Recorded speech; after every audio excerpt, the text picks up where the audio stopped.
பொண்ணு பிறக்கிற எல்லாமே மீனாட்சி தான் நாங்கள் நினைப்போம். மீனாட்சி அம்மனே வந்து எங்களுக்கு பிறந்ததால மீனாட்சி வேஷம் போட்டு நாங்கள் வருஷம் வருஷம் வந்துட்டு இருக்கோம். சித்திரை திருவிழா பத்தி நீங்க என்னமா நினைக்கிறீங்க? பாரம்பரியம் சொல்லலாம். நாங்க எல்லாம் ஹாப்பியா இருப்போம். மதுரை மக்கள் எல்லாருமே சித்திரை திருவிழாக்கு மட்டும்தான் ஹாப்பியா இருப்போம். எந்த ஊர்ல என்ன வைப் இருந்தாலும் சரி, நம்ம மதுரை வைப் தான் ஆல்மோஸ்ட் எப்படியுமே கெத்தாவே இருக்கும். இங்க வந்து ரொம்பவே சந்தோஷமா இருக்கும். இங்க வந்து நிறைய க்ரௌட்லாம் இருக்கும். எங்க மதுரையில் நடக்கிறது எங்கேயுமே நடக்காது. விளையாடலாம், நிறைய ஃப்ரெண்ட்ஸோட வெளியே போகலாம். அந்த டைம்ல தரமான வைப்ல இருக்கும். மதுரை சித்திரத்துல இருந்தாலும் நம்மளுக்கு ஒரு சந்தோஷம் தான். ஆள் அங்கிட்டு இங்கிட்டு எங்க தேஸ் பார்த்துட்டு சுத்த பயல்களோட சுத்திட்டு ஜாலியா இருக்கும். அங்க நாங்க நம்மளுக்கு ஒரு உணர்வு இருக்கும். அது போக இங்க வரவங்களுக்கும் நம்ம வெளியே இருந்து இங்க வந்து இருக்காங்க பாத்தீங்களா, மதுரைனாவே என்டர்டைன்மெண்ட் தான். சொல்லும் போதே இந்த பாருங்க கைனா ஒரு மாய்ப்புள்ள இருக்குது. பாரம்பரியா நடக்கிற திருவிழா ரொம்ப சந்தோஷமா இருக்கும். எல்லாரும் வெளியூர்ல இருந்து நிறைய பேர் வருவாங்க. பாக்குறதுக்கு குதூகலமாகவும் ரொம்ப ரொம்ப சந்தோஷமாவும் இருக்கும். சித்திரை திருவிழா வந்தா நம்ம வீட்டுக்கே திருவிழா வந்த மாதிரி. சித்திரை திருவிழா வந்து 11 நாள், எல்லாருக்கும் 10 நாள் சொல்லுவாங்க. ஆனால் 11 நாள் நடக்கும். 11ஆம் நாள் வந்து ரிஷபவாகனம். அது பாதி பேத்துக்கு தெரியாது. இந்த தேர் தடத்தோட நிப்பாட்டிக்கிடுவாங்க.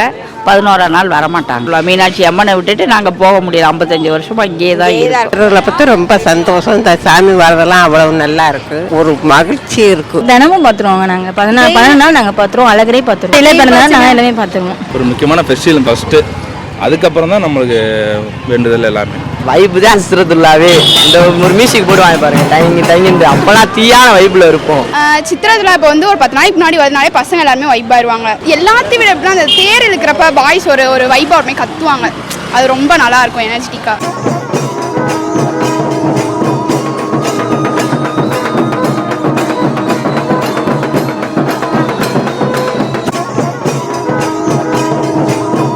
மீனாட்சி அம்மனுக்கு திருவிழா நிறைய வேஷம்லாம் போட்டு சின்ன பிள்ளைங்க வராங்க இல்லையா? அதெல்லாம் எதனால என்ன ஏதுன்னு எதுவும் நினைக்கிறீங்க? பிள்ளைகள் எல்லாம் நல்லா அலங்காரம் பண்ணிட்டு சாமி வேஷம் போட்டுட்டு வருவாங்க.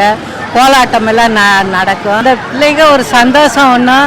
ரெண்டாவது சாமி வரும்போது இந்த மாதிரி வந்தா அவங்களுக்கு ஒரு நல்ல பண்பை கொடுக்கும். வேண்டுதல் நிறைவேறும் வேண்டிக்கிட்டு கூட அதை செய்யறாங்க. மீனாட்சி அம்மன் சுந்தரசன் எங்களை பார்க்க வரும்போது நாங்களை சும்மா வரும்போது மரியாதை செய்யணும்.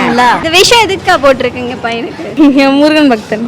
அப்பா அம்மாவோட ஆசைக்காக போட்டிருக்கேன். 8 வருஷமா மாலை போட்டுட்டு இருக்கேன். அழகு.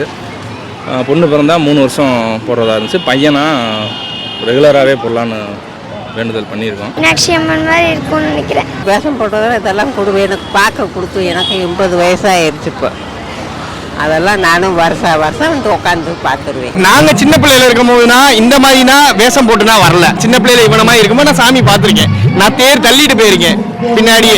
இப்போ அதே தேர்ல பின்னாடி பசங்க கூட வரதில்லை. ஏன்னா இன்னைக்கு எல்லாமே ஃபோனுக்குள்ள போயிட்டாங்க. இப்போ இந்த மாதிரி ஒரு இதுல தான் பிள்ளைகளையும் கூட்டிட்டு வந்து என்ஜாய்மெண்ட்டோட அதை பண்றாங்க. அது எல்லாத்துக்குமே அது ரொம்ப பிடிச்சிருக்கு மேடம். நல்ல விஷயம் தான். அது வேண்டுதலும் ஒரு பக்கம், ஒருத்தவங்க வேண்டுதல்னு வச்சு பண்றது மன நிறைவு. இன்னொன்று ஹாப்பிக்கு பண்றது ஓகே தான். அதுல சந்தோஷம் தான். அதுல நெகட்டிவ்ங்கிறதுக்கு பேச்சே இல்லைங்க.